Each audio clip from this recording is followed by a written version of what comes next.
Everyone, कैसे हैं आप सभी स्टूडेंट। तो आज की इस वीडियो के थ्रू मैं आप सभी बच्चों को FOIP semester 2 mathematical computational thinking analysis, जिस शॉर्ट में आप MCTA भी कहते हैं, इसका मैं आपको सारे इंपॉर्टेंट क्वेश्चन इस वीडियो के थ्रू बताऊंगा जो पेपर में पूछा जाएगा। ये जो पेपर आप लोग देख रहे हैं, ये 2024 के सेमेस्टर 2 के क्वेश्चन पेपर में आया हुआ था, 23-27 सेशन का बेसिकली। उसमें से जो सवाल, ये सेट ए है हमारे पास है, ठीक है, जहाँ 75 नंबर पेपर हुआ था, 50 सवाल आया था, 3 घंटे का समय मिलता है। जैसा आप सही बच्चों सेमेस्टर में पेपर दिया था, सेमेस्टर 2 में सेम है। हमने आप सभी बच्चों को पहले भी कल के वीडियो में बोल दिया था कि मैथमेटिकल का जो प्लेलिस्ट है उसमें आपको सारा चीज़ मिल जाएगा, एक एक चीज़। क्योंकि मैथ एक ऐसा चीज़ है, देखिए, जिसे मैं PDF के थ्रू नहीं पढ़ा सकता, जो मुझे नहीं कह सकता अंदर से अच्छा लगता है। तो इसलिए मैंने वहाँ पर बहुत सारी चीज़ बोर्ड पे पढ़ाया हुआ है, मैथ्स के बेसिक कॉन्सेप्ट वहाँ पढ़ाया हुआ है। आप जाके वहाँ से जरूर पढ़िएगा, मैं प्लेलिस्ट पे बता देता हूँ, जिसका लिंक डिस्क्रिप्शन बॉक्स में डाल दूंगा, वहाँ से भी देख लीजिएगा, ठीक है। बाकी अगर लगता है ये वीडियो हेल्पफुल है तो आप अपने दोस्तों को बता सकते हैं, जैसी आपकी मर्जी। बाकी बेस्ट विशेष आपसे बच्चों मैथमेटिकल कॉम्पिटेंस थिंकिंग एनालिसिस के पेपर के लिए, ठीक है। देखिए क्या है, 75 नंबर का पेपर होता है, समय 3 घंटे का मिलता है। सबसे पहला ही क्वेश्चन देखिए क्या है, यहाँ पर आपको सबसे पहला क्वेश्चन बोला है कि लॉजिक क्या होता है। लॉजिक मतलब क्या होता है? लॉजिक बेसिकली चैप्टर जो है ये हमारे पास है, ये आपके सिलेबस के साथ देखिएगा। तो जहाँ पर आप सही बच्चे रीजनिंग का या फिर आर्गुमेंटेशन, मतलब जो तर्क वितर्क होता है, उस टाइप की चीज़ों को क्या करते हो, जहाँ पर लॉजिक देते हो कि हाँ किस कारण से हुआ, ये बताने की कोशिश करते हो। तो study of reasoning and argumentation, argumentation क्या हो जाएगा हमारे पास, इसका राइट आंसर हो जाएगा। तो ऑप्शन नंबर सी क्या हो जाएगा इसका राइट आंसर। अगला है व्हाट इज अ स्टेटमेंट। एक स्टेटमेंट क्या होता है? तो एक स्टेटमेंट बेसिकली क्या है, एक ऐसा कह सकते हैं सेंटेंस जो कि सही हो और साथ ही साथ या फिर वो क्या बताता हो, गलत भी हो सकता है। मतलब भैया एक ऐसा स्टेटमेंट भी था ट्रूथ और फॉल्सिटी वैल्यू, इसे हम लोग क्या कहते हैं, स्टेटमेंट हो सकता है। क्यों? क्योंकि हर विचार अलग अलग हो सकता है ना हमारे पास आदमी का। अगला है यहाँ पर क्वेश्चन नंबर 3 में, आप खुद बताओ ना, 2+2 4 है, क्या ये स्टेटमेंट गलत है या सही? आप खुद बता दो भैया, फॉल्स है क्या, गलत हो सकता है कभी? भाई ये बिना देखे भी आप टिक कर सकते हो, ट्रू होगा, ठीक है। इनमें से देखिए कुछ आपको जो सिंबल्स है उसका याद रखना है, कुछ लॉजिकल ऑपरेटर्स याद रखने हैं। जैसे अगर आपने पूछा नॉट का, नॉट मतलब क्या होता है, आप खुद बताओ ना। नॉट मतलब नहीं होगा, नहीं वाला कौन सा, क्या नेगेशन का नहीं होगा? क्या कोई चीज़ को ज्वाइंट करोगे तो कंजक्शन में आएगा? नहीं ज्वाइंट मतलब उसे हटा दोगे तो क्या डिसजंक्शन में आएगा? तो क्या ये ज्वाइंट करने वाला, ये नहीं ज्वाइंट करना नहीं आता? तो नाम से भी देखिए आप सवालों को सॉल्व कर सकते हैं, ये पेपर उतना टफ नहीं रहता आपके लिए, ठीक है। अगला है नेगेशन, सॉरी, आपको एक स्टेटमेंट दिया हुआ है, उसका नेगेशन बताना, मतलब नेगेटिव चीज बताना। आप बताओ इट इज रेनिंग, भाई बारिश होगा, बारिश नहीं होगा, इट इज नॉट रेनिंग, उसके लिए क्या आपको साइंटिस्ट वाला दिमाग लगाना, बताइए। तो 5 का ए नंबर क्या होगा, राइट आंसर हो जाएगा। अगला क्वेश्चन नंबर 6 है कि what is a compound statement. Compound statement क्या होता है? तो भाई आपने हिंदी में पढ़ा होगा, सरल वाक्य, मिश्र वाक्य, संयुक्त वाक्य पढ़ा होगा। तो क्या कंपाउंड स्टेटमेंट क्या होगा? जब दो या दो से ज्यादा सिंपल, हम लोग जो सिंपल स्टेटमेंट है उसको मिलाते हैं और जो स्टेटमेंट बनता है वही क्या कहलाता है हमारे पास, कंपाउंड स्टेटमेंट कहलाता है। यानी क्या होगा, आ स्टेटमेंट दैट कंसिस्ट ऑफ 2 और मोर सिंपल स्टेटमेंट, ठीक है। ऑप्शन नंबर क्या हो जाएगा, बी नंबर इसका राइट आंसर होगा।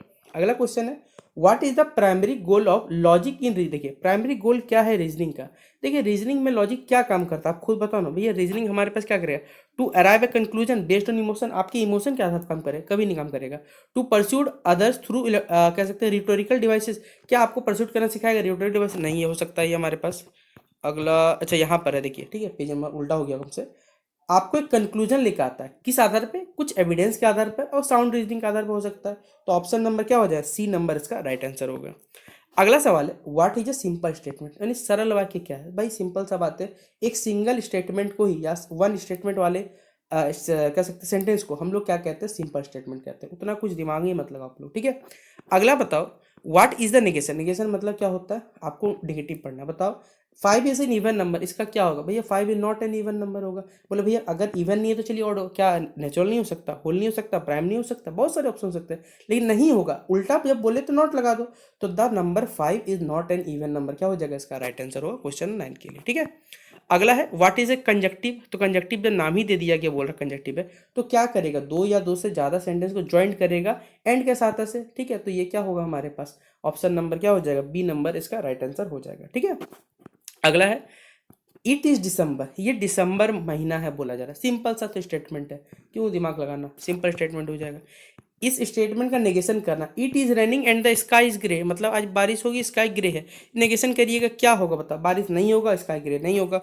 खोज लीजिए ना ऑप्शन क्या दिखा, देखिए एक लिखा हो it is not raining and sky is not grey. अब बोले भैया देन एंड दे कभी होगा, बताइए। और यहाँ पर, क्योंकि यहाँ पर देखिए अगर आप पढ़िएगा जो हमारे पास ऑप्शंस दिए हुए, आप पढ़िए यहाँ क्या लिखा हुआ है, एंड है यहाँ हमारे पास, बोले फिर एंड वाला कहीं नहीं जा रहा है, क्योंकि एंड में देखिए यहाँ पर इट इज नॉट रनिंग नहीं है, इसलिए मजबूरन हम लोग को सी वाले ऑप्शन पे जाना चाह रहा है। ठीक है, देखिए है बोला है I am going to the movies and, देखिए यहाँ पर एंड वर्ड क्या है, दो सेंटेंस को जोड़ रहा है, तो जो जोड़ रहा है तो किस में आएगा हमारे पास, क्या ये कंपाउंड स्टेटमेंट नहीं आएगा, तो 13th का क्या हो जाएगा, बी नंबर हो जाएगा।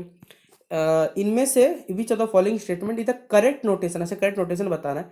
If it is raining then the streets, अगर बारिश होगी तो स्ट्रीट्स जो होंगे गीले हो जाएंगे। बताइए कौन सा टाइप का स्टेटमेंट है हमारे पास है। ठीक है, जैसे कंजक्टिव होता है हमारे पास, डिसजॉइंट होता है, ये कौन सा टाइप का स्टेटमेंट हमें ये बताना है। तो इसका राइट आंसर हमारे पास क्या हो जाएगा, 14 का सी नंबर ये वाला हो जाएगा हमारे पास। ट्रुथ वैल्यू क्या होता है, तो देखिए या तो वो 0 होगा या तो 1 होगा। ठीक है, तो ऑप्शन नंबर क्या हो जाएगा, सी नंबर हो जाएगा। अगला फिर से देखिए नेगेशन बता, it is running then the street, तो it is not running and the streets are wet हो जाएगा। ठीक है, रुकिए पढ़ लो, तो एंड द स्ट्रीट्स हमारे पास, अच्छा माफ करिएगा, स्ट्रीट्स वेयर नॉट होगा ना, इट इज देखिए लिखा हुआ है। इफ इट इज रनिंग लिखा, इफ तो इफ मतलब क्या होगी, तो हाँ होगी उल्टा, और स्ट्रीट्स गीले होंगे नहीं होंगे हमारे पास, उसका उल्टा होगा। तो ऑप्शन नंबर क्या होगा, सी नंबर, हमने इफ नहीं पढ़ा था माफ करिएगा। ठीक है, तो ऑप्शन नंबर क्या हो जाएगा, सी नंबर राइट आंसर होगा।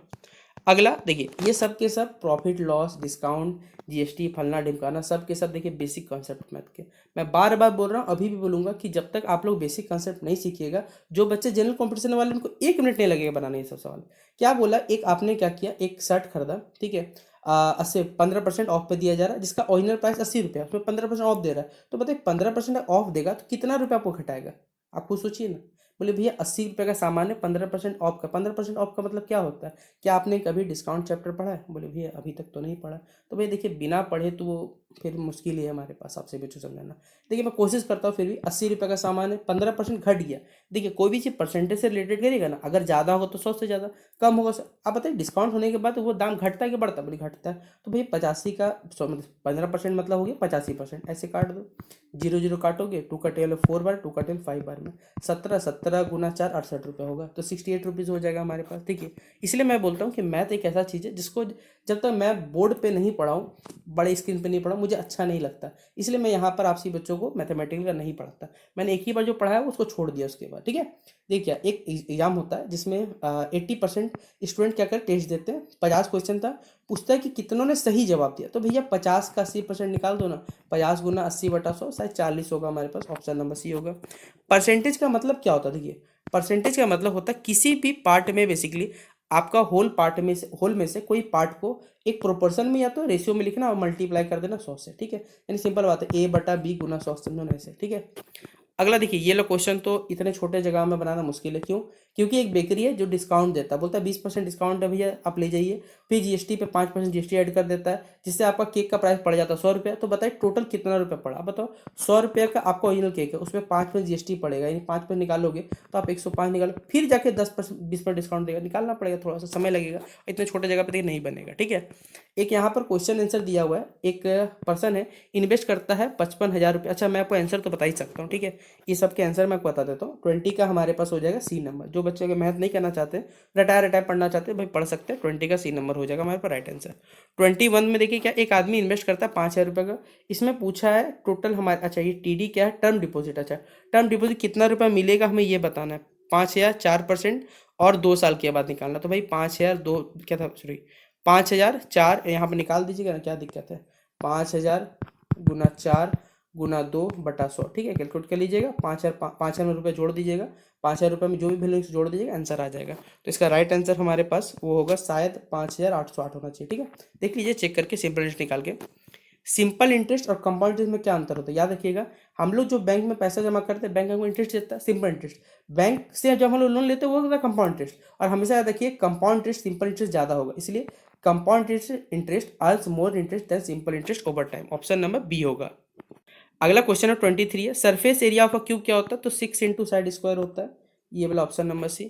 देखिए यहाँ पर वॉल्यूम पूछा है रेक्टेंगल का, तो length into breadth into height सब कुछ दिया और निकाल लीजिएगा, 48 निकलेगा शायद। ठीक है, 6 जो भी 48 निकलेगा। एक सिलेंडर इसका रेडियस है 3 है, हाइट है 5 है, तो वॉल्यूम का फॉर्मूला होता है सिलेंडर का πr² है, बैठा लीजिएगा आंसर आ जाएगा। ठीक है, तो इसका आंसर आ जाएगा हमारे पास बी नंबर इसका। ठीक है, 25 का बी नंबर राइट आंसर होगा।